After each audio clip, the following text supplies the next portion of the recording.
Hello नमस्कार बच्चों, welcome to physics वाला। स्वागत है आपका गुड मॉर्निंग फिजिक्स में। और आज जो हम लेकर के आए हैं वो है alternating current, that means AC, और इलेक्ट्रोमैग्नेटिक वेव, जिसको हम क्या बोलते हैं बेटा, एएमडब्ल्यू बोलते हैं।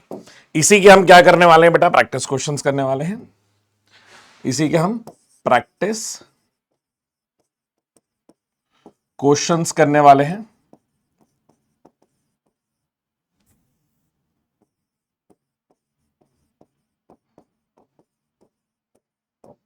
इसी के प्रैक्टिस क्वेश्चंस करने वाले हैं। शुरू करते हैं बेटा पहले सवाल से। करंट की इक्वेशन दी गई है बेटा, I is equals to T square, then RMS value of the current. बेटा हमें क्या बताना है, आई आरएमएस वैल्यू। तो आई आरएमएस वैल्यू और टाइम लिमिट 0 से greater than T is less than capital T है। तो यहां पे हम क्या कर सकते हैं बेटा, सर ये integration of I square dot D T upon integration of D T कर सकते हैं, और इसकी होल पावर 1/2।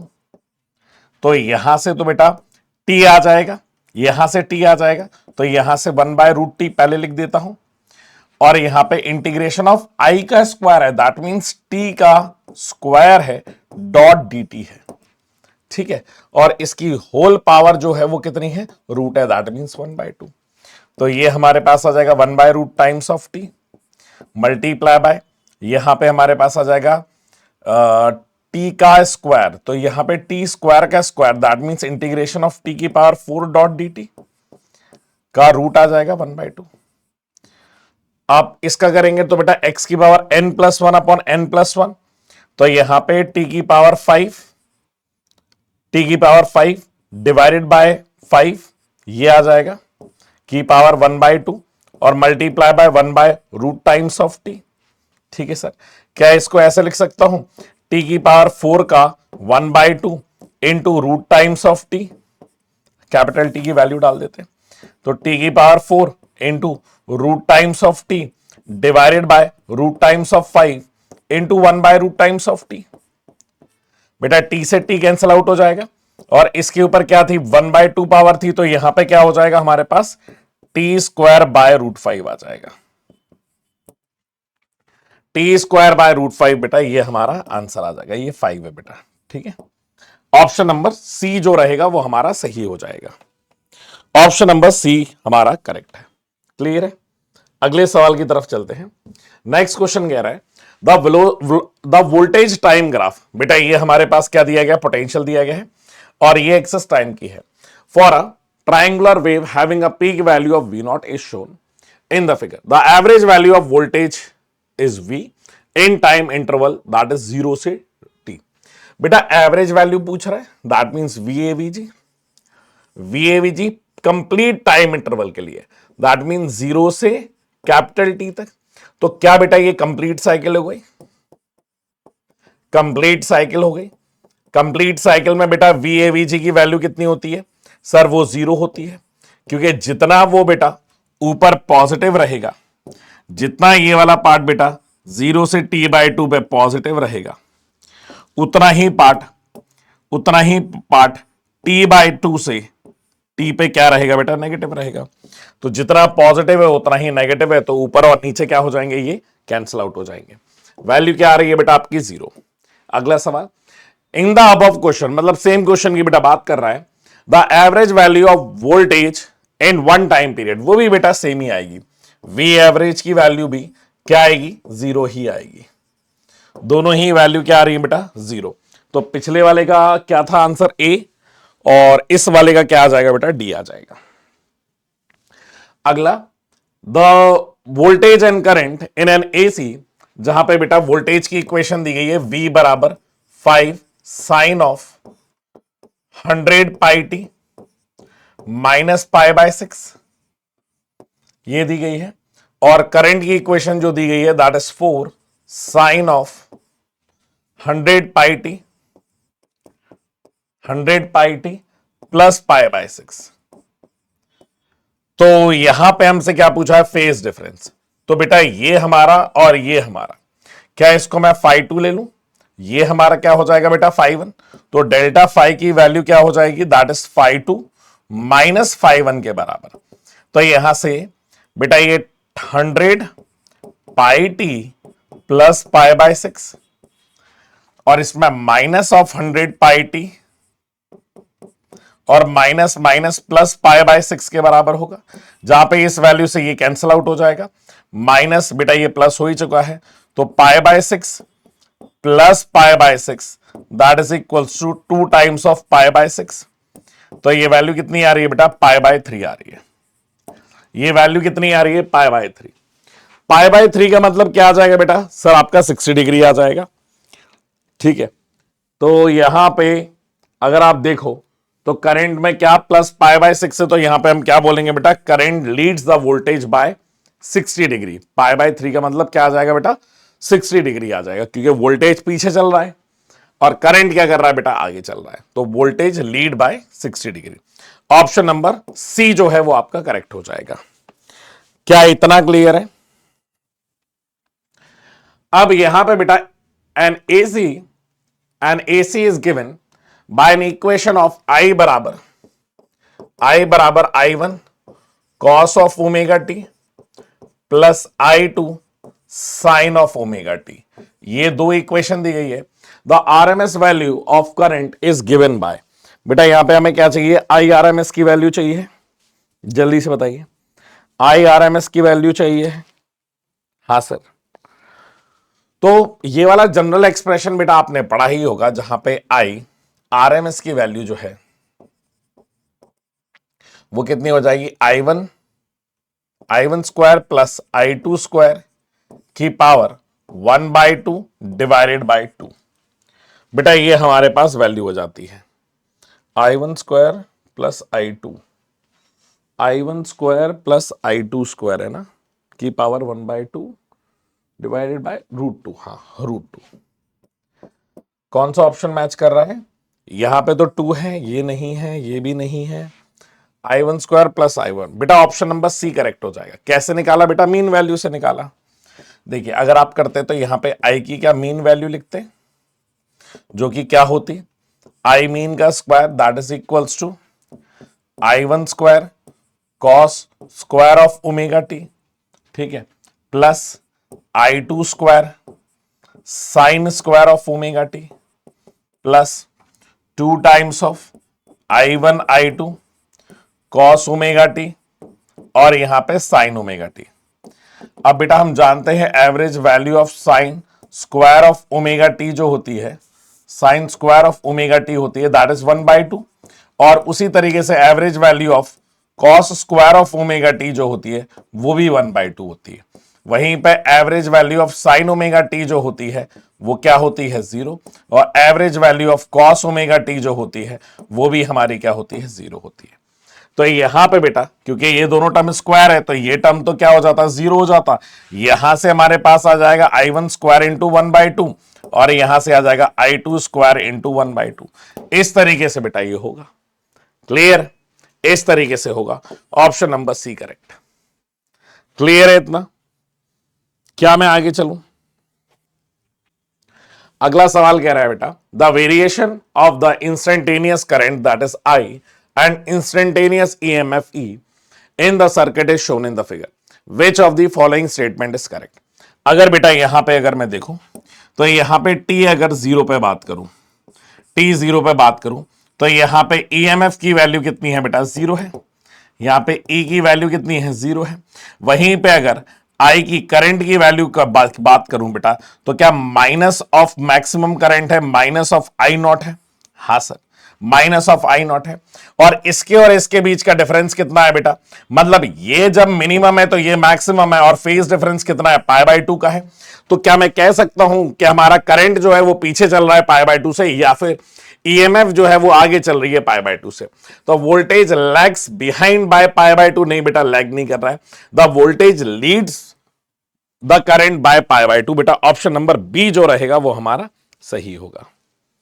आप देख लीजिए ऑप्शन नंबर बी जो रहेगा वो हमारा सही होगा। क्या इतना क्लियर है? अगला सवाल है बेटा, the direct current of 5 ampere is super impose on an alternating current of I बराबर 10 साइन ओमेगा के बाद बेटा ये T आएगा, omega T flowing through a wire, the effective value of the resulting current will be. बेटा इसकी हमें क्या बतानी है सर? इफेक्टिव वैल्यू बतानी है कितनी होगी। ठीक है सर, तो यहां से आई की जो इक्वेशन दिया गया है बेटा 5 एम्पियर डायरेक्ट करंट है तो 5 एम्पियर लिख दूं, प्लस यहां पे 10, 5 ही लिखता हूं सीधा, एम्पियर क्यों लिख रहा हूं, 5 plus 10 sine of omega T. क्या बेटा ऐसी इक्वेशन आ जाएगी जहां पे ये वैल्यू I1 है, ये वैल्यू क्या है बेटा I2 है हमारे पास। ठीक है सर, तो हमारे पास बेटा जब आप इक्वेशन लिखेंगे, क्योंकि हमारे पास IRMS की वैल्यू, रिजल्टिंग की वैल्यू जो आएगी that is integration of I square of D T, और यहां पे इंटीग्रेशन ऑफ डी टी की पावर क्या आने वाली है बेटा 1/2 आने वाली है। क्या इस तरीके से लिखने वाले हैं, पहले आप ये देख लो। और पूरी करंट की इक्वेशन हम ऐसे ही चलने देंगे, पूरी करंट की इक्वेशन क्या कर देंगे बेटा, ऐसे ही चलने देंगे। अब इसका आप होल स्क्वायर करिए कि बेटा ये तो 1/√2 आना ही है, ये 1/√t आ गया। ठीक है, अब इसका अपन करते हैं, तो integration of I square that means 5 plus 10 sine of omega T का whole square dot D T आएगा, कि पावर 1/2 चल रहा है, तो यहां पे 1/√2 टाइम्स ऑफ टी ब्रैकेट में बेटा यहां पे 5 का ए स्क्वायर प्लस बी स्क्वायर लगा दूं तो यह आ जाएगा 5 का स्क्वायर, 5 का square plus 10 square sine square of omega T, plus क्या आ जाएगा बेटा sir 2 into 5 into 10 sign omega T, integration of D T, और इसकी पावर क्या आ जाएगी बेटा 1/2। अब यहां पे ये वाला टर्म तो बेटा जीरो हो जाएगा, ये वाला टर्म क्या हो गया जीरो, यहां पे क्या आ जाएगा 5 रूट टाइम्स ऑफ टी आ जाएगा बेटा, क्योंकि रूट टी तो दोनों में ही है, तो क्या हो जाएगा वो कैंसल आउट हो जाएगा। क्लियर है, तो यहां से हमारे पास ये आ जाएगा 1/√t,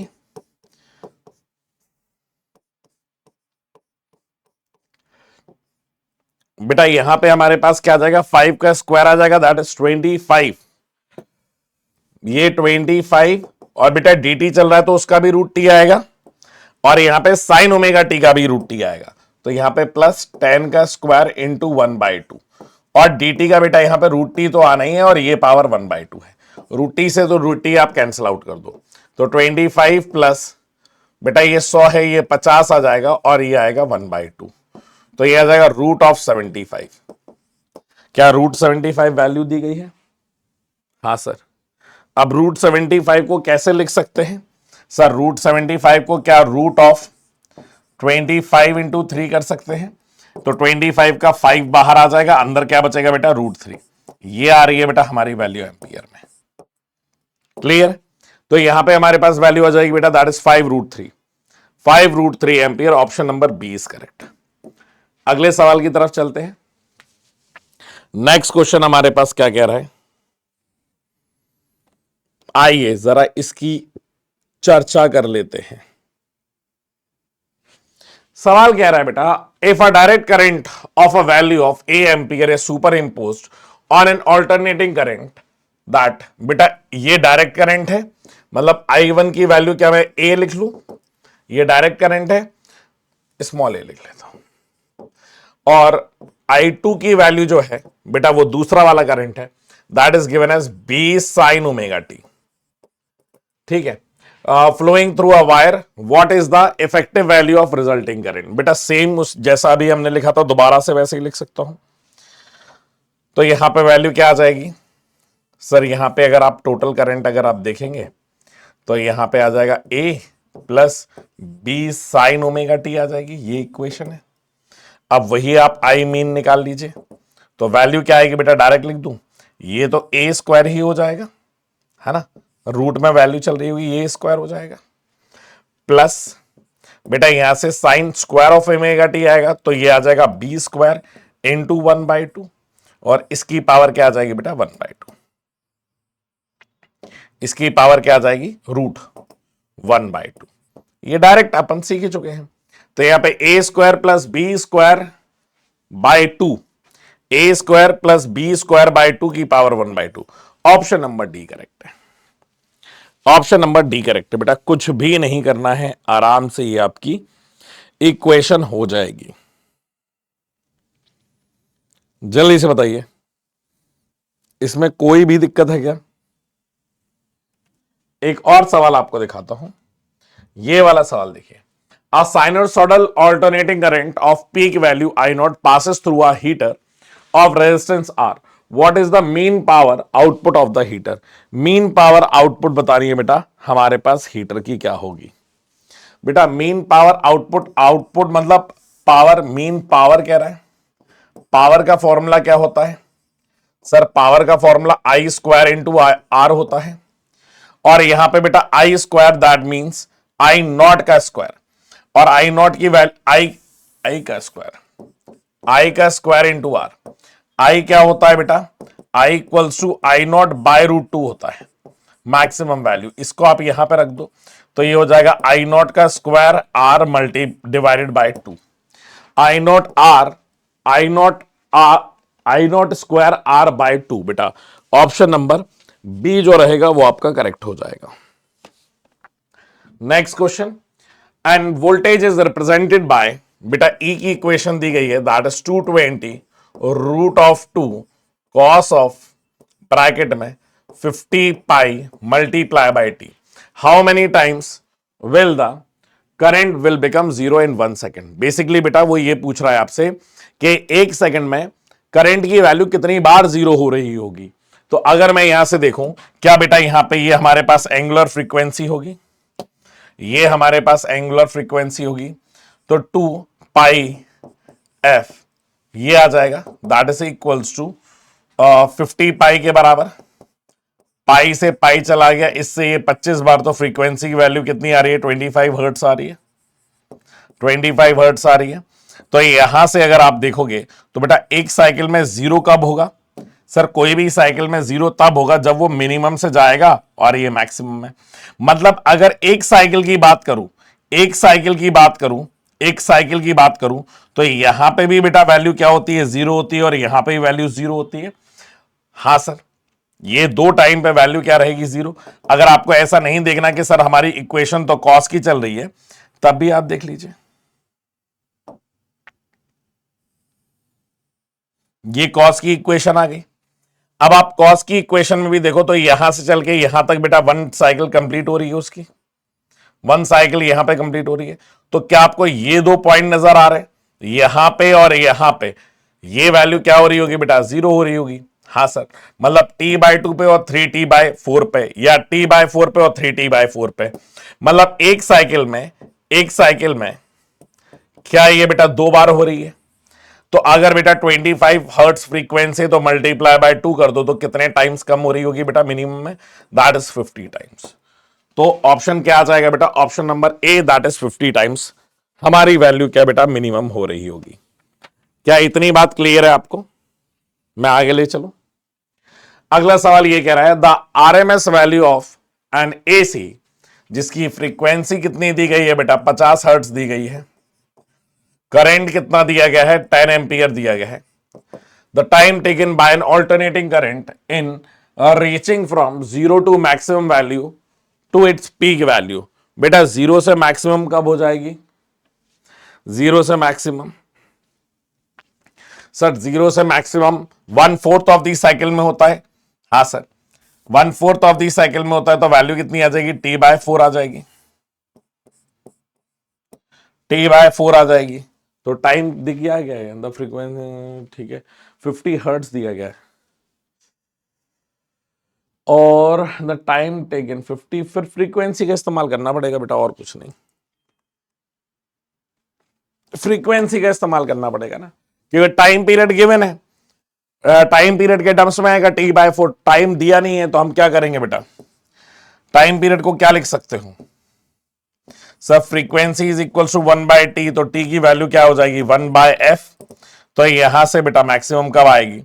that is 1/4 into frequency is 50, तो ये वैल्यू आ रही है 1/200 हर्ट्स, 1/200 सेकेंड्स। ये हमारे पास value, the peak value I not by root 2। तो यहां से क्या आ जाएगी बेटा? आई बराबर आई नॉट बाय रूट 2, ये वैल्यू आ रही है। तो the maximum value off peak value of current, current कितना दिया गया बेटा? IRMS दिया गया है, तो IRMS की वैल्यू क्या होती है सर, मैक्सिमम बाय रूट 2 होती है। तो मैक्सिमम कितनी आ जाएगी, तो सर ये आ जाएगी IRMS इंटू रूट 2। तो ये IRMS कितना है 10 इंटू रूट 2 कर दो, तो ये कितना आ जाएगा 14.14 एम्पियर। तो 1/200, 1/200 को क्या लिख सकते हो 0.5 इंटू 10⁻³ तो 10⁻³ 5 इंटू 10⁻³ और ये 14.14 second. Option number D correct है। अगला सवाल बेटा, the peak value of alternating current that is E बराबर E not cos of omega T है, और इसकी वैल्यू कितनी दी गई है बेटा, सर इसकी वैल्यू दी गई है 10 वोल्ट। द फ्रीक्वेंसी इज, बेटा फ्रीक्वेंसी की वैल्यू कितनी दी गई है 50 हर्ट्ज दी गई है। एट टाइम t बराबर 1/600 seconds, the instantaneous value of EMF की बेटा इंस्टेंटेनियस वैल्यू बतानी है कितनी आ रही होगी। इक्वेशन दी है क्या, हाँ बेटा इक्वेशन में वैल्यू डाल दो, बस ओमेगा की वैल्यू डाल दो। E बराबर E नॉट की वैल्यू कितनी है 10 वोल्ट है, ठीक है 10 वोल्ट। कॉस क्या ये 2 पाई f इंटू टी के बराबर हो जाएगा, तो ये आ जाएगा 10 cos of 2 pi frequency is 1 by time period, ठीक है इनटू टाइम इज 1/600। बेटा ये ऐसा कुछ दिया गया है, फ्रीक्वेंसी की वैल्यू डायरेक्ट ही डाल देते हैं। फ्रीक्वेंसी दी हुई है बेटा, तो यहां पे आप 50 डाल लीजिए और ये 1/600, 0 से 0, इससे ये 12 बार, 2 से ये 6 बार, तो हमारे पास E की वैल्यू कितनी आ जाएगी 10 cos of π/6, π/6 that means 30 degree, तो 10 इंटू √3/2, इससे ये वैल्यू कितनी आ जाएगी 5√3 volt. Option number B correct है बेटा, ऑप्शन नंबर बी जो है वो हमारा बिल्कुल सही आ जाएगा।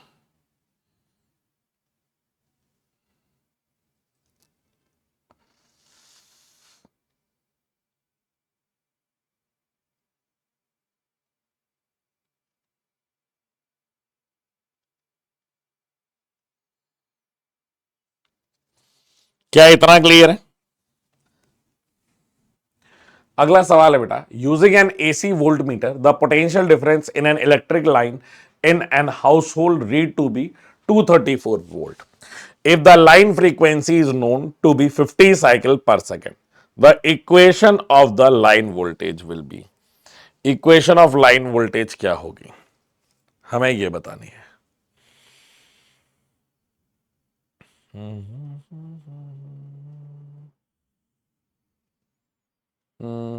15 साइकिल उसमें फ्रीक्वेंसी उसमें दी गई है, ठीक है। क्या बेटा equation of line voltage potential के टर्म्स में पूछ रहा है, तो V बराबर V नॉट, सारे साइन है तो साइन में ही चलने दे, साइन ओमेगा टी के बराबर हो जाएगा। अब यहां पे बेटा जो वैल्यू आती है ना हाउस होल्ड रीडिंग, तो ये रीडिंग किसकी है VRMS की है, तो VRMS की रीडिंग कितनी है 234 वोल्ट है। तो यहां से VRMS की वैल्यू क्या होती है सर V नॉट बाय √2 होती है, तो यहां से V नॉट की value VRMS that is 234 multiply by √2 आ जाएगा। फ्रीक्वेंसी अगर लिखनी है बेटा, फ्रीक्वेंसी कितनी आ जाएगी यहां पे 2 पाई f के बराबर, ठीक है। तो मैं लिख सकता हूं V बराबर 234 into √2 sine of 2 pi f into T. Frequency कितनी है 50 साइकिल है, तो V बराबर 234 √2 sine of 50 into 2 that is 100 pi T. 100 pi T सारा सेम है, बस यहां पे मल्टीप्लाई करना है। तो 234 में 1.414 का मल्टीप्लाई कर लो, तो 234 से ज्यादा ही आएगा, 400 तो पहुंच नहीं पाएगा क्योंकि दुगना नहीं है। तो हम देख सकते हैं ऑप्शन से मैच करके कि बी वाला ऑप्शन बेटा इससे मैच कर जाएगा। ठीक है, मल्टीप्लाई करने की जरूरत नहीं, इतना कॉमन सेंस तो हम लगा ही सकते हैं ना कि ये 1.5 के आसपास की वैल्यू है, तो 2 इंटू 1.5 करोगे तो 3 के आसपास कहीं लाई डाउन करोगे। हाँ, नेक्स्ट क्वेश्चन क्या कह रहा है बेटा, नेक्स्ट क्वेश्चन क्या कह रहा है जरा पढ़िए, अगले सवाल की चर्चा हम लोग करते हैं।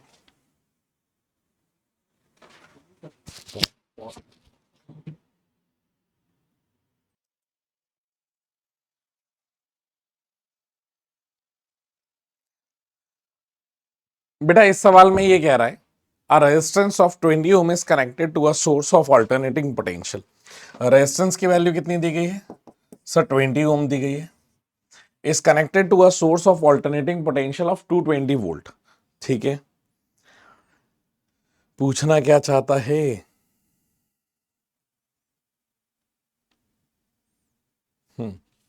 The time taken by the current to change from its peak value to RMS value, कितना टाइम लगेगा बेटा इसको अपनी पीक वैल्यू से आरएमएस वैल्यू में चेंज करने में।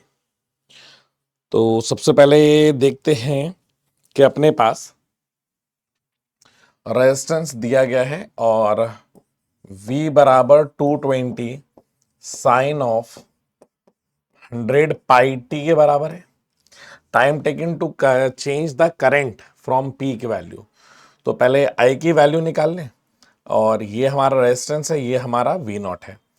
तो हमारे पास I नॉट की अगर मैं बात करूं तो 220 डिवाइडेड बाय 20, तो ये कितना आ रहा है बेटा, 11 आ रहा है।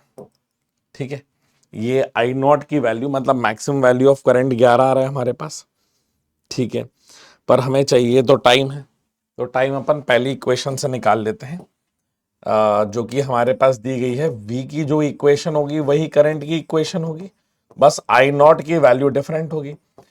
ठीक है, मतलब इसमें I नॉट की जगह अगर करंट की इक्वेशन जाओगे तो 11 साइन 100 पाई 100 पाई हो जाएगा, इंटू टी हो जाएगा। अगर T1 की बात करेंगे, पहले वाले की अगर मैं बात करूंगा, तो इसको अपन कंपेयर कर लें। हाँ सर, तो ओमेगा इंटू T1 से, हाँ सर, टी की वैल्यू की बात कर रहे हैं तो ओमेगा कितना है बेटा, 100 पाई टी से अपन कंपेयर करेंगे। इसको देखिए, 100 पाई टी से कंपेयर करेंगे बेटा, एक T1 टाइम यहां पे आ जाएगा, और पी की वैल्यू हमारे पास कहां पे आएगी, पी की वैल्यू कहां पे आएगी, क्योंकि साइन का फंक्शन है तो 90 डिग्री पे, तो इधर पे T1 लिख दो और यहां पे पाई बाय 2 लिख दो। पाई से पाई चला गया, यहां से T1 की वैल्यू कितनी आ जाएगी, 1/200 आ जाएगी, 1/200 सेकंड आ गई। अब T2 जो रहता है वो कब आ जाएगा, या तो आप डायरेक्ट T/4 लिख सकते हो बेटा यहां पे, जैसा कि हम जानते हैं, या तो आप मैक्सिमम वैल्यू, हमारे पास ये V नॉट है तो V नॉट से भी निकाल सकते हो कि 220/√2, तो ये हमारे पास किसकी आ जाएगी बेटा, बाय√2 में I नॉट बाय√2 दैट इज IRMS की वैल्यू, दैट इज 220, और यहां से क्या आ जाएगा, sine of omega, omega that means 100 pi t के बराबर आ जाएगा। इससे ये चला जाएगा, 1/2 कब आएगा सर, पाई/4 में आएगा, दैट इज साइन ऑफ, ऐसा लिखेंगे ना, 1/√2 that is equals to sine of 100 pi T. ये किसके बराबर आ जाएगा, पाई/4 के बराबर आ जाएगा। पाई/4 is equals to 100 pi t, 2 लिख लेना। इससे ये चला जाएगा तो T2 की वैल्यू कितनी आ रही है, 1/400 आ रही है। तो ये आपके पास दो टाइम आ जाएंगे, ये आपके पास दो टाइम आ जाएंगे।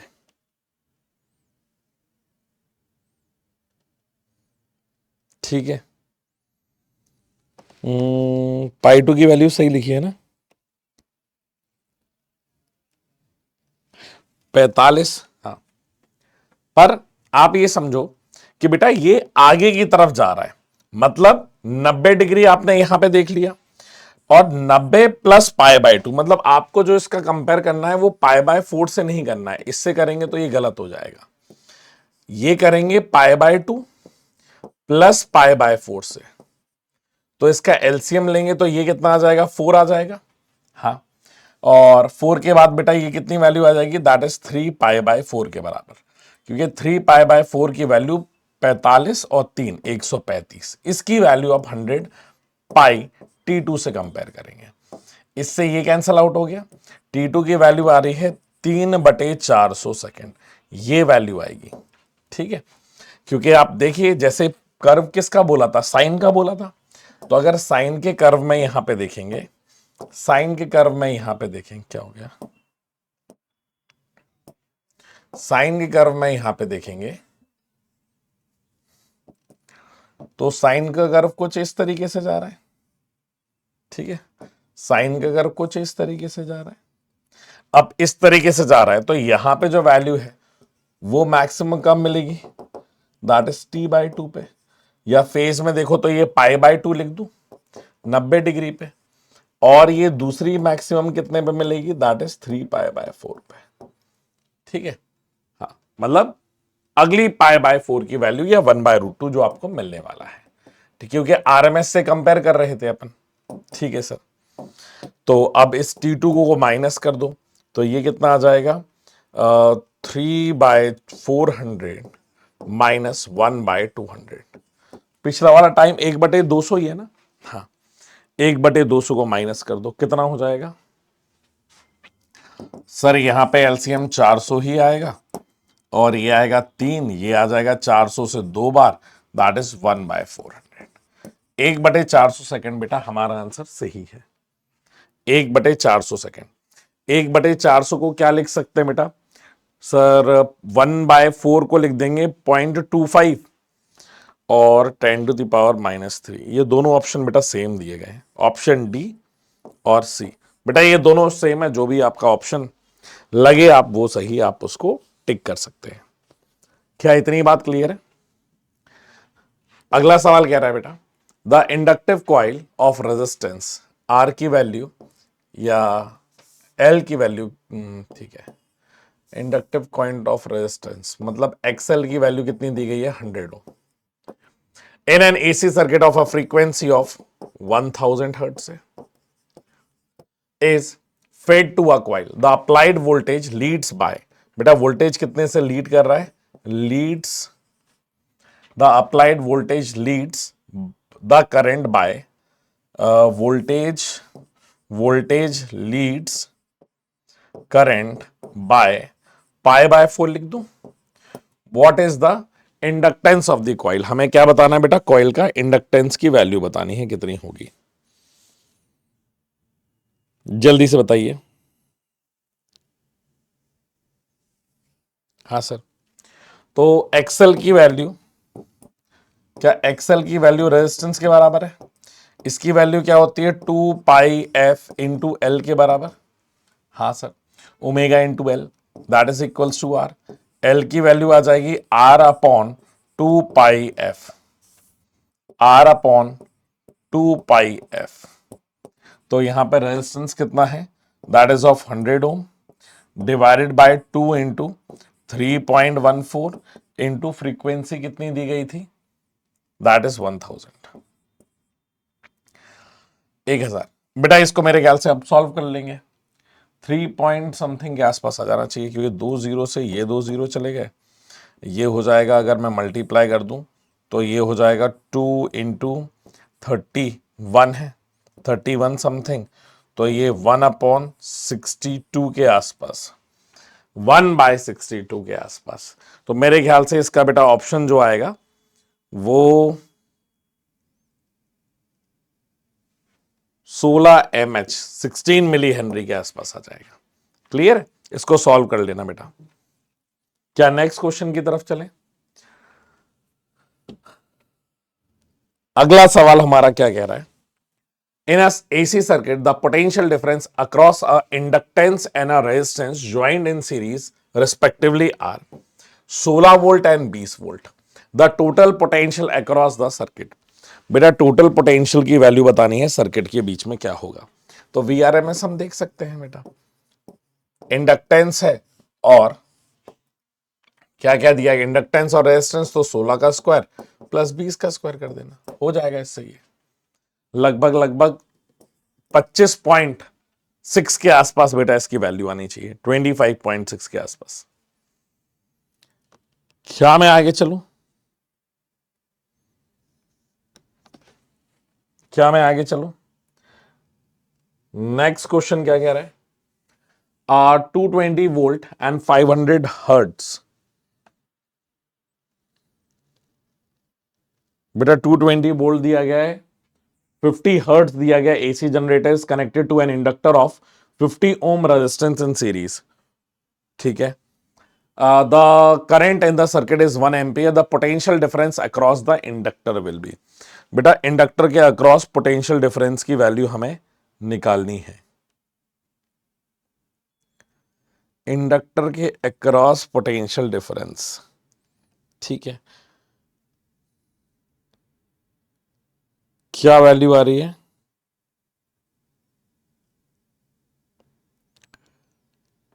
एक मिनट।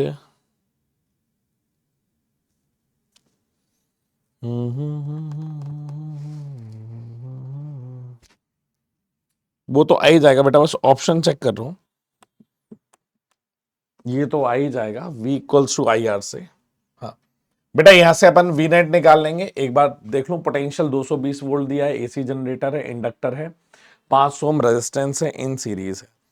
ठीक है, तो पोटेंशियल V नेट बराबर root of VL square plus VR square. तो V कितना है? 220 का whole square minus VR।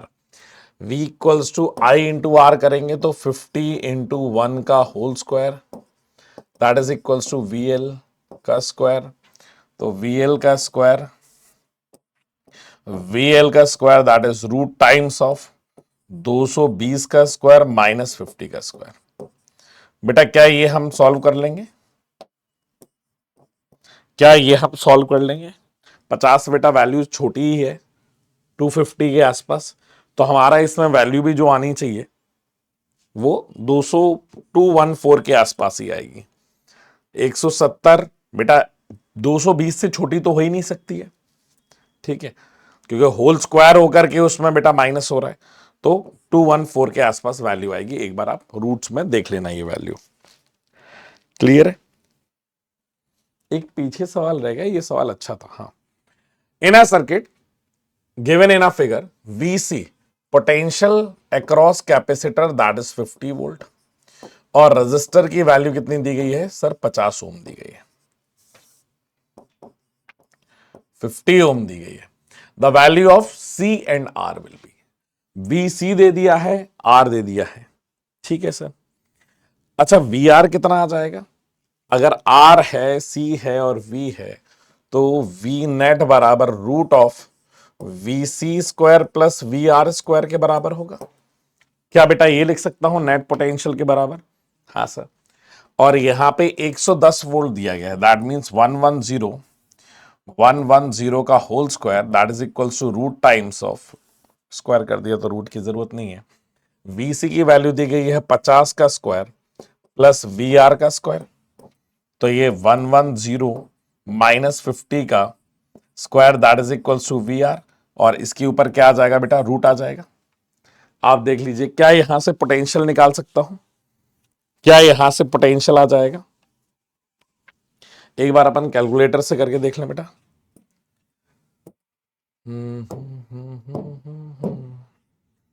That is 1100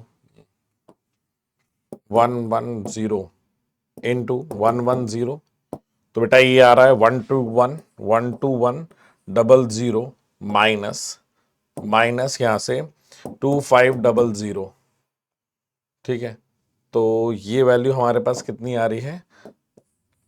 9600, that is V, और इसका रूट, ठीक है, इसकी रूट की वैल्यू 97, लगभग लगभग 98 मान ले, 98 वोल्ट मान ले, तो बेटा 98 वोल्ट इसके ऑप्शन करेक्ट हो जाएंगे, ये दोनों कैंसिल आउट हो जाएंगे। अब हमसे क्या पूछ रहा है? अपन ने VR की वैल्यू तो निकाल ली, अब बेटा C चाहिए है, तो सी कैसे आएगा, सी की वैल्यू बताइए सर। करंट की value I equals to V by R डाल दूं। अब क्योंकि बेटा ये सीरीज में है तो करंट जो फ्लो कर रहा होगा वो क्या सेम कर रहा होगा, that is V by R. तो पोटेंशियल 98 निकाला, 98 और रेजिस्टेंस कितना है 50। हाँ सर, आई की वैल्यू तो ये आ जाएगी वी बाई आर से, और टोटल पोटेंशियल कितना है 110, 110 और root of resistance that is resistance का स्क्वायर प्लस एक्सी का होल स्क्वायर 98। हाँ बेटा इसको सॉल्व करना पड़ेगा, रेजिस्टेंस की वैल्यू यहां पे दी गई है, इसको सॉल्व करना पड़ेगा बस। मतलब 98 divided by 50 that is equals to 110 upon root of 50 का स्क्वायर प्लस एक्सी का स्क्वायर। क्या बेटा यहां से एक्सी निकल आएगा, क्या यहां से आपका एक्सी आ जाएगा, एक बार देख लो, क्योंकि बाकी वैल्यू तो निकाल ही दी है, बस आपका एक्सी बचेगा, यहां से बेटा वो निकल के आ जाएगा। क्लियर है, ये वाला सवाल हो गया। ये वाला सवाल, an inductor or resistor are connected in series of an AC source in this circuit। बेटा एक इंडक्टर है और एक रेजिस्टर है, ठीक है, तो क्या होगा, the current and the potential difference across the resistor leads the potential difference. ठीक है, दूसरा ऑप्शन क्या कह रहा है, the current and the potential difference across the resistor lags behind and the potential difference of an inductor is pi by 2। बेटा ये सही होगा, क्योंकि अगर आपका एक रजिस्टर लगा हुआ है और इसी के साथ एक इंडक्टर लगा हुआ है,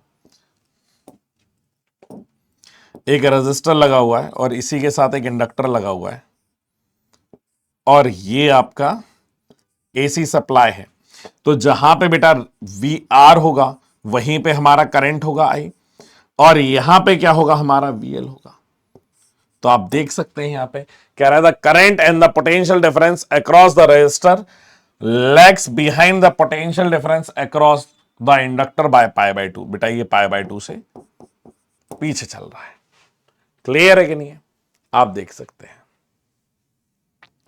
क्या मैं आगे चलूं अगले सवाल की तरफ। नेक्स्ट क्वेश्चन क्या कह रहा है, बेटा यहां पे हमारे पास एक सर्किट दिया गया है, जरा देखिए इस सर्किट को।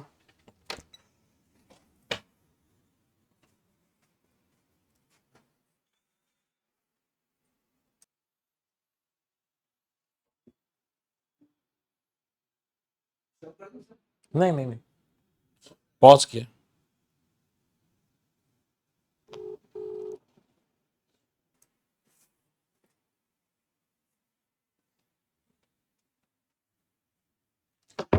बेटा यहां पे सवाल कह रहा है, figure shows of alternating voltage connected to a capacitor and a resistor, which one of the following phasor diagram correctly describe the phase relationship between IC, the current between the source and the capacitor IR, the current of the capacitor will be।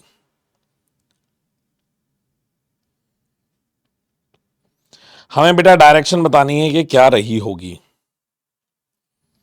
बताइए।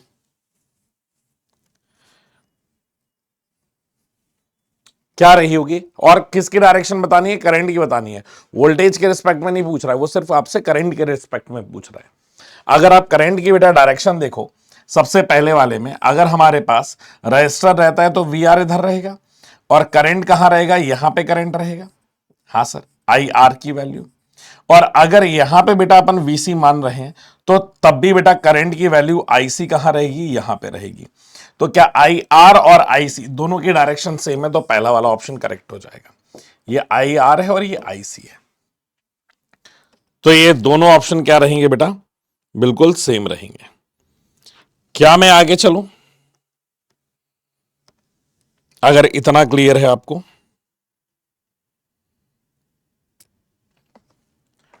Next question बेटा, when 100 volt DC is applied across a solenoid, a current ठीक है बेटा, potential कितना दिया गया है यहाँ पे 100 वोल्ट दिया गया है।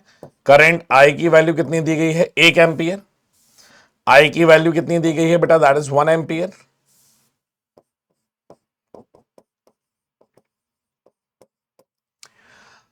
When 100 volt AC is applied through a same coil, the current drops by 0.5. If the frequency of AC is 50 hertz, the impedance बताना है and inductance in a solenoid. Impedance और inductance की वैल्यू बतानी है। सबसे पहले बेटा रेजिस्टेंस निकाल लें, I बराबर V बाई R से, क्योंकि डीसी में बेटा वैल्यू तो सेम रहेगी, तो 100/1 दैट इज इक्वल्स टू 100 ओम। क्या बेटा ये आ जाएगी हमारे पास वैल्यू, आप देख लीजिए, क्या हमारे पास ये वैल्यू आ जाएगी। और अगर इंडक्टर यहां पे लगा हुआ है तो यहां से Z की वैल्यू रेजिस्टेंस का square 2πf into inductance L का स्क्वायर, और इसकी पावर क्या बेटा 1/2 आ जाएगी। क्या इसकी पावर बेटा 1/2 आ जाएगी, आप देख लीजिए। अब यहां से आप L की वैल्यू क्या कर सकते हो, निकाल सकते हो।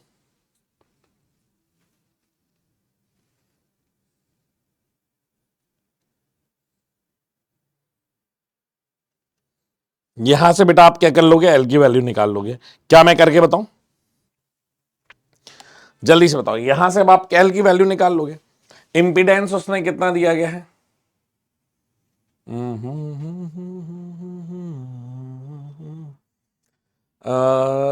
फ्रीक्वेंसी दी गई है, ठीक है ठीक है ठीक है ठीक है। चलो निकालें बेटा, ये वैल्यू दी गई है, निकालते हैं। जब उसने बोला कि जब मैंने एसी सप्लाई किया है तो 100 वोल्ट आ रहा है, ठीक है, तो यहां से जब एसी सप्लाई है तो 100 डिवाइडेड बाय 0.5, तो ये हो जाएगा 100, ये हो जाएगा 200। तो Z की वैल्यू कितनी है बेटा, that is 200 is equals to 100 का square plus 2 into pi. Frequency कितनी है 100, 100 इंटू 2 दैट इज 100 पाई।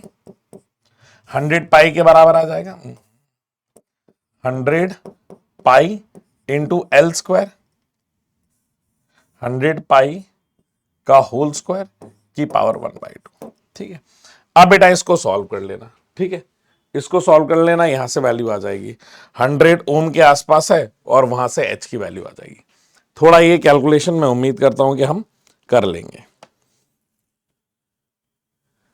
क्या मैं आगे चलूं बेटा अगले सवाल की तरफ, अगर ये वाले सवाल आपके क्लियर हो तो।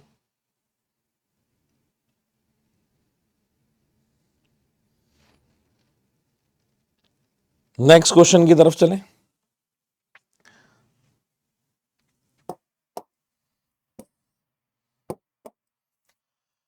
इन the circuit of the figure omega की वैल्यू दी गई है बेटा 2000 रेडियन पर second. The current in the circuit will be, बेटा इस सर्किट में करंट की वैल्यू हमें बतानी है, बताइए कितनी आ रही है। सबसे पहले रेजिस्टेंस निकाल लें, तो एक्सएल की वैल्यू क्या हो जाएगी, ओमेगा इंटू एल के बराबर। ओमेगा कितना दिया गया है 2000 इंटू एल, एल कितना दिया गया है बेटा 5 इंटू 10⁻³ तो यहां से कितना हो जाएगा, ये 3 से 1 2 3 चलेगा और ये 5 2 जा 10 ओम आ गया। ये किसकी वैल्यू आ गई बेटा, एक्सएल की आ गई, आप देख लीजिए। ठीक है सर, ऐसे ही एक्सी निकाल लें, 1/ω/c के बराबर होगा 1/2000 इंटू कैपेसिटेंस इज 50 माइक्रोफेराड। ठीक है, ये 6 कितने से जाएंगे, पूरे से ही चले जाएंगे, 5 2 जा 10, 1 2 3 4 5 -1, मतलब एक्सी की वैल्यू 1/10 इंटू 1 2 3 4 10⁻⁴ है इंटू 10⁻⁻⁶। तो इन सब से ये कैंसिल आउट हो जाएगा, तब भी -1 तो बचेगा ही ना, 1/10⁻⁻1। तो एक्सी की वैल्यू कितनी आ रही है, 10 ओम आ रही है। तो ये बेटा दोनों कितने आ गए, 10 ओम और 10 ओम निकल के आ जाएंगे। हाँ सर, दैट मीन्स जब दोनों सेम है, इसका मतलब क्या हमारी रेजोनेटिंग कंडीशन आ गई। मतलब यहां पे मैं लिख सकता हूं कि X L is equals to X C, तो हमारे पास Z की वैल्यू R के बराबर है। बेटा इसका इंटरनल रेजिस्टेंस कितना है, दैट इज 0.1, ये आ जाएगा 5.9 प्लस इसका रेजिस्टेंस 4 ओम है, इसका 0.1 है, तो ये 6 4 10 ओम हो गया। पोटेंशियल 20 वोल्ट थी। I equals to V by R, तो कितना आ रहा है बेटा, 2 एम्पियर हमारे पास करंट की वैल्यू आ जाएगी। ऑप्शन नंबर ए जो रहेगा वो हमारा सही होगा। ऑप्शन नंबर ए जो है that is the right answer.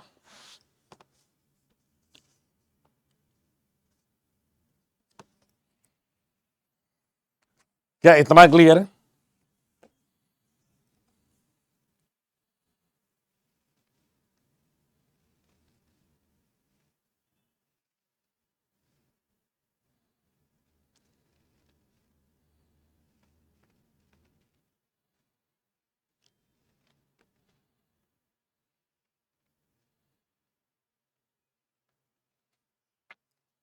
क्या इतना क्लियर है? आगे चलें। अगला बेटा है, for the circuit shown in the figure the current in inductance is 0.8 ampere. कितना है बेटा, 0.8 एम्पियर है। और यहीं पे while the current in capacitor is 0.6 ampere, what is the current drawn from the source. Source से कितना करंट निकल रहा हुआ ये हमें बताना है। ठीक है, तो यहां पे current in inductor that is equals to जो भी वी नॉट है अपॉन उसका resistance XL sine omega T. अब इंडक्टर बेटा आगे चलता है तो यहां से क्या प्लस पाई बाय 2 आ जाएगा, और इसकी वैल्यू दी गई है कितनी, 0.8 एम्पियर। क्या इस तरीके से दी गई है, आप देख लीजिए, क्या इस तरीके से दी गई है? हाँ सर। इसको कॉस में कन्वर्ट कर लें तो ज्यादा बेटर है। ऐसे कर लो, माइनस का पाई बाय 2 लिख लो। ठीक है, क्योंकि करंट की इक्वेशन लिख रहे हैं, पोटेंशियल की नहीं लिख रहे। That is equals to minus का 0.8 माइनस का 0.8, क्या ये कॉस ओमेगा टी हो जाएगा। ऐसे ही आईसी की बात करेंगे तो V naught into upon XC हो जाएगा, ये sine omega T plus pi by 2 हो जाएगा, जिसकी वैल्यू कितनी आ जाएगी, माइनस का 0.6 और ये कॉस ओमेगा टी। अब बेटा यहां पे आई नॉट है, यहां पे आई के टर्म्स में इक्वेशन लिख रहे हैं, तो क्या ये बेटा मल्टीप्लाई बाय √2 आएगा, मल्टीप्लाई बाय √2 आएगा, और इसमें भी मल्टीप्लाई बाय √2 आएगा, √2 आएगा। दोनों का फंक्शन बेटा सेम दिया गया है, तो अगर मैं माइनस कर दूं क्योंकि फंक्शन सेम है, तो यहां से आई की वैल्यू क्या आ जाएगी, net, that is I L plus I सी।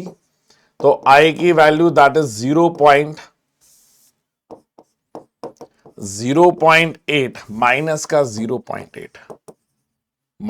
0.8 और क्या था, √2 कॉस ओमेगा टी प्लस का 0.6 और √2 साइन ओमेगा टी, नहीं cos omega T, cos omega T. क्या बेटा इसके बराबर ये वैल्यू आ जाएगी। क्या मैं माइनस कर दूं इसको, तो ये वैल्यू कितनी आएगी, माइनस का 0.2 √2 कॉस ओमेगा टी के बराबर। ये बेटा नेट करंट है, ये नेट करंट है। ठीक है, अब इसकी बेटा मैक्सिमम वैल्यू क्या हो सकती है, कॉस के फंक्शन की मैक्सिमम वैल्यू क्या हो सकती है, +1। तो ये कितना आ जाएगा, 0.2 √2 डिवाइडेड बाय बेटा √2 हो जाएगा।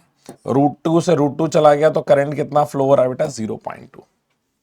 ये हमारे पास बेटा वैल्यू आ जाएगी। ऑप्शन नंबर डी जो है वो हमारा करेक्ट हो जाएगा। क्लियर, डी हमारे पास जो आएगा that is the right answer. क्या इतना क्लियर है? एक मुझे बल्ब का बेटा आपको सवाल करवाना था, जैसे ये वाला बल्ब का सवाल, ये वाला पढ़ो।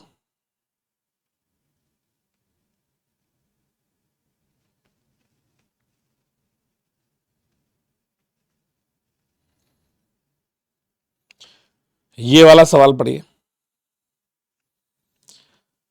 अब इसमें बेटा पावर वाला कॉन्सेप्ट लगेगा, ठीक है। A bulb is connected first with a DC, then with a AC of same voltage, then it will shine brightly with। किससे ज्यादा बेटा ये ब्राइटर शाइन होगा? तो बेटा brightness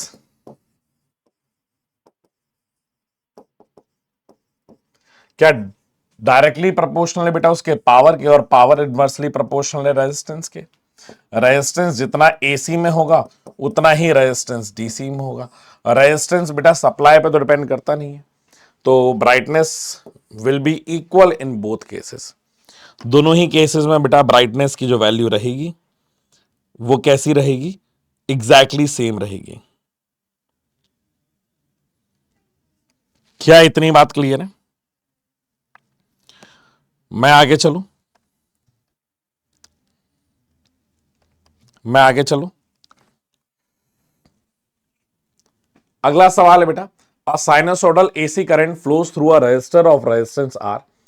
If the peak current is IP, then the power, peak current कह रहा है आईपी के बराबर है, तो वैल्यू क्या आएगी बेटा? ये सेम ऐसे ही किया है, आईपी के बराबर है तो वही आई स्क्वायर ऑफ आर आ जाएगा पावर की वैल्यू, और आई की वैल्यू क्या हो जाएगी? आई, अगर पी की वैल्यू आई पी है तो I P by root two, तो पावर की वैल्यू आ जाएगी I P by root two का whole square multiply by are.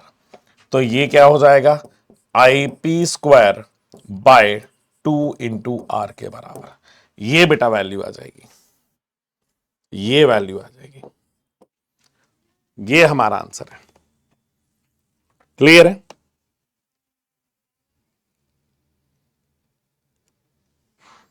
ये हमारी वैल्यू आ जाएगी। क्या मैं आगे चलूं बेटा अगर ये क्लियर हो? अगला कह रहा है what will be the phase difference between the virtual voltage and a virtual current when the current in the circuit is wattless. बेटा वॉटलेस कब आती है? जब phase difference, that means delta phi की वैल्यू कितनी होती है? 90 डिग्री होती है, दैट मींस पाई बाय 2 होती है। वही हमारी कंडीशन किसकी निकल के आती है? वॉटलेसनेस की नजर आती है, वॉटलेसनेस की नजर आती है। अगला, an AC circuit potential and current are given by V बराबर 100 साइन ऑफ 100t और करंट बराबर 100 sine of 100t plus pi by 3 milli ampere. The power disrupted in the circuit will be. बेटा पावर की value बतानी है हमारे पास, कितनी आएगी जल्दी से बताइए पावर की वैल्यू। तो बेटा पावर यहां पे क्या आ जाता है? वी आर एम एस, मतलब V by root two into I R M S, that means I not by root two into cos of delta five phase difference. तो ये कितना आ जाएगा? 100 इंटू यहां पे भी 100। बेटा ये वोल्ट में है पर ये मिली एम्पियर में है, तो ये 100 इंटू 10⁻³ लिखना। 100 by root two 100 by root two इधर पे भी आएगा, और यहां पे कॉस ऑफ पाई बाय 3 आ जाएगा। बेटा ये वैल्यू होगी, तो ये 3 से 1 2 3 चला गया, ये हो जाएगा 10/2 into cos pi by 3, that mean 60 degree, तो 1/2 आएगा, दैट इज 10/4। तो 10/4 में 2.5 वॉट के बराबर वैल्यू है। ऑप्शन नंबर सी जो रहेगा वो हमारा करेक्ट है। क्या इतना क्लियर है बेटा?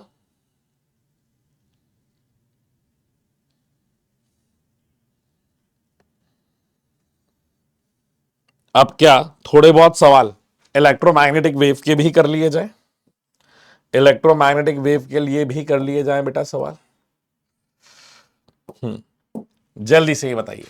यहां पे बेटा ज्यादातर आपका थ्योरेटिकल क्वेश्चंस आते हैं जो आपको पता होने चाहिए, ठीक है। पहला वाला सवाल क्या कह रहा है आपसे, डायरेक्ट इंटेंसिटी के पूछा, the intensity of sunlight in watt per meter at a solar surface will be equals to, किसके बराबर होता है सर? ये होता है 5.6 इंटू 10⁻⁷ है बेटा ये, क्योंकि यहां पे जो आएगा बेटा सोलर कांस्टेंट एस बराबर पावर अपॉन एरिया, ठीक है, तो यहां पे पावर अपॉन ये आ जाएगा बेटा 4 pi R square, 4 pi R square. तो यहां पे सोलर कांस्टेंट क्योंकि 5.6 चाहिए, एरिया पाई आर स्क्वायर के हिसाब से मतलब 3.9 इंटू 10⁻26 रहता है ना, divided by pi R square. आप तो ज्यादा बेटर यही है कि अगर वैल्यू याद कर लेंगे तो ज्यादा बेटर है सोलर कांस्टेंट की, दैट इज 5.6 इंटू 10⁻⁷ के बराबर, ठीक है। और डिटेल में जाना है तो 5.62 होती है, 5.62 इंटू 10⁻⁷, और ज्यादा अगर डिटेल में जाना है तो ये वैल्यू हमारे पास रहेगी। अगला बेटा, which of the following has zero average value in a plane electromagnetic wave? बेटा जीरो एवरेज वैल्यू हमें बतानी है, किसकी होगी? Electric field, magnetic potential, electric energy और मैग्नेटिक एनर्जी। तो बेटा नीचे वाले अगर आप देखोगे ना, तीनों स्केलर क्वांटिटी है, तो अगर किसी की एवरेज वैल्यू जीरो होगी तो वो किसकी होगी? इलेक्ट्रिक फील्ड की।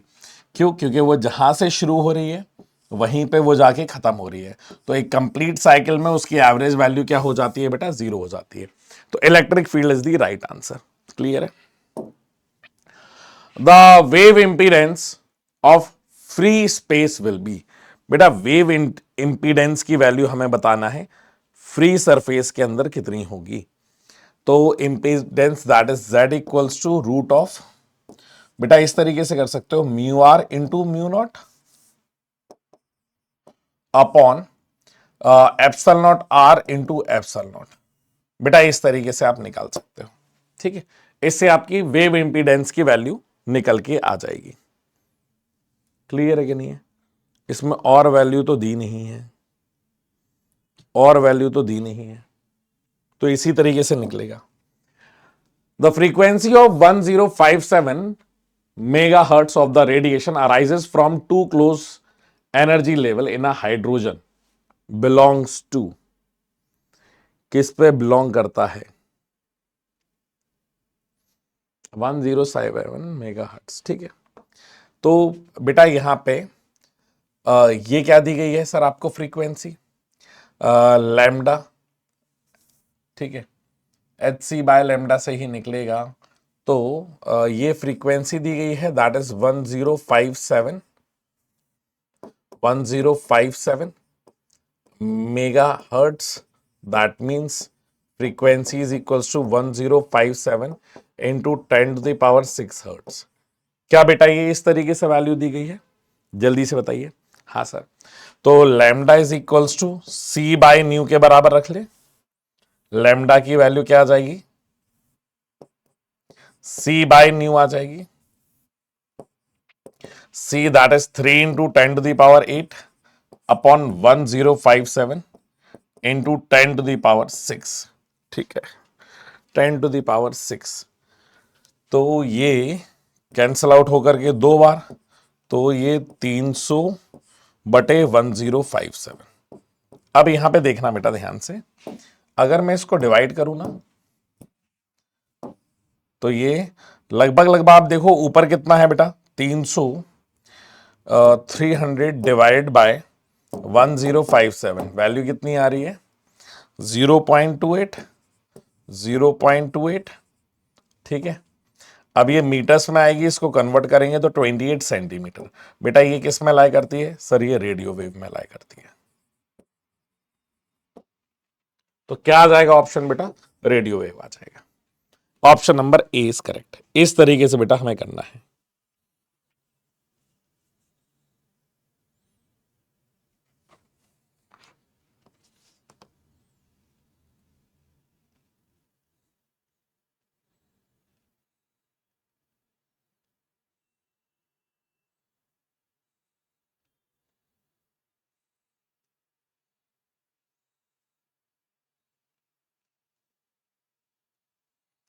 क्या बेटा मैं आगे चलूं, अगर इतना क्लियर है तो?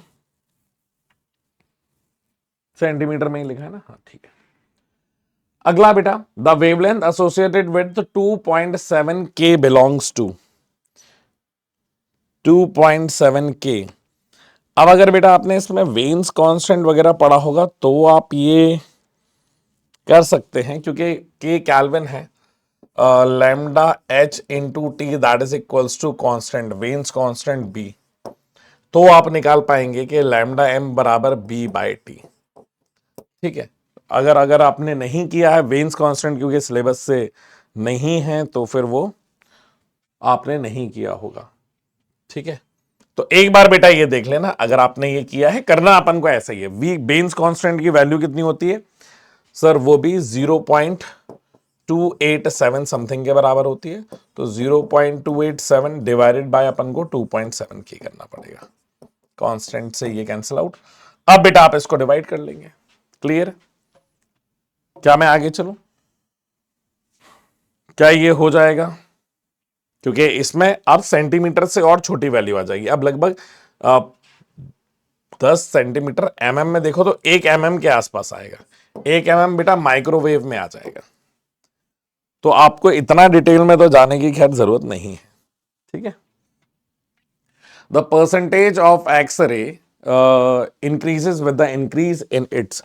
बेटा किसमें? एनर्जी, क्योंकि E equals to H nu बराबर होता है, तो energy is directly proportional to frequency. क्या बढ़ानी पड़ेगी? फ्रीक्वेंसी। फ्रीक्वेंसी से क्या बढ़ जाएगी बेटा? आपकी एनर्जी बढ़ जाएगी। क्लियर? फ्रीक्वेंसी से क्या बढ़ जाएगी बेटा? आपकी एनर्जी बढ़ जाएगी। क्या इतना क्लियर है?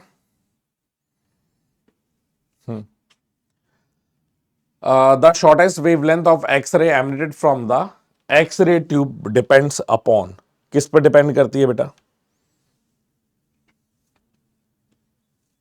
किस पे करती है? और E equals to H C by lambda, E equals to E into V बराबर एच सी बाय लेमडा।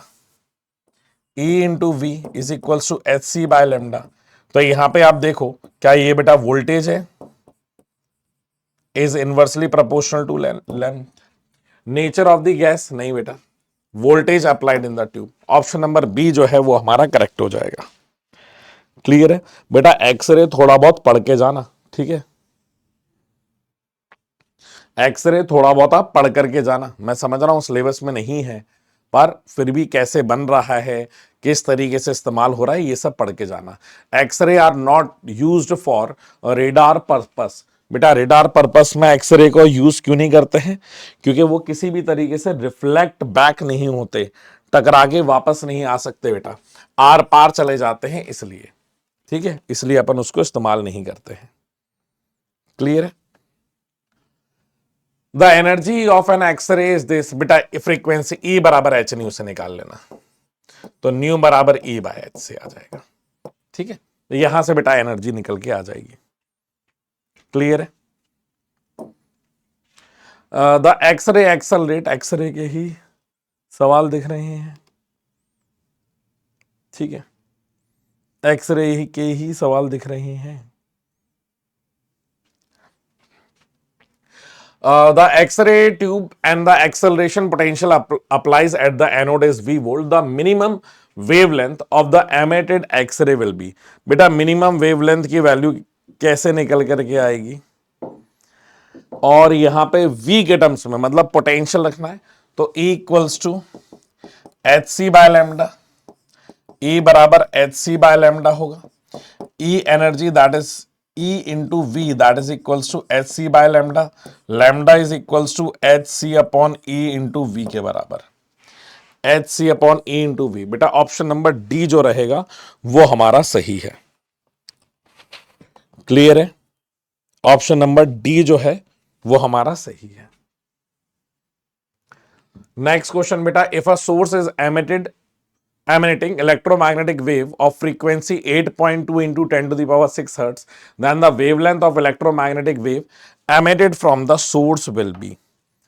तो सोर्स की वेवलेंथ बेटा C बाय न्यू हो जाएगी, तो 3 into 10 to the power 8 upon 8.2 into 10⁶।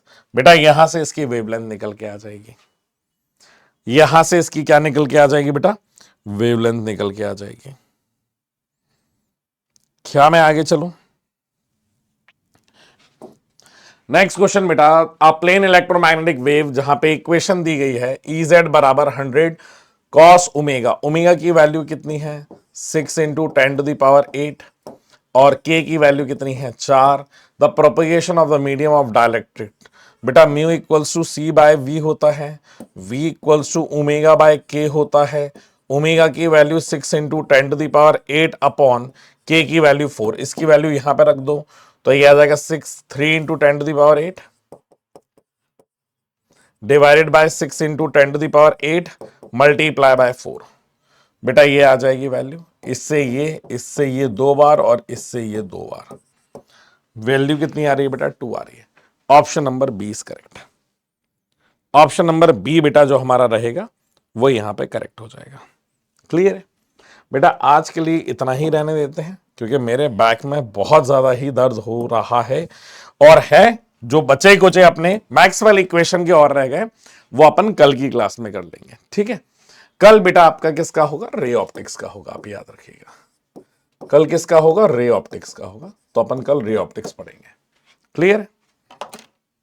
आज की क्लास यहीं खत्म करते हैं। Thank you so much.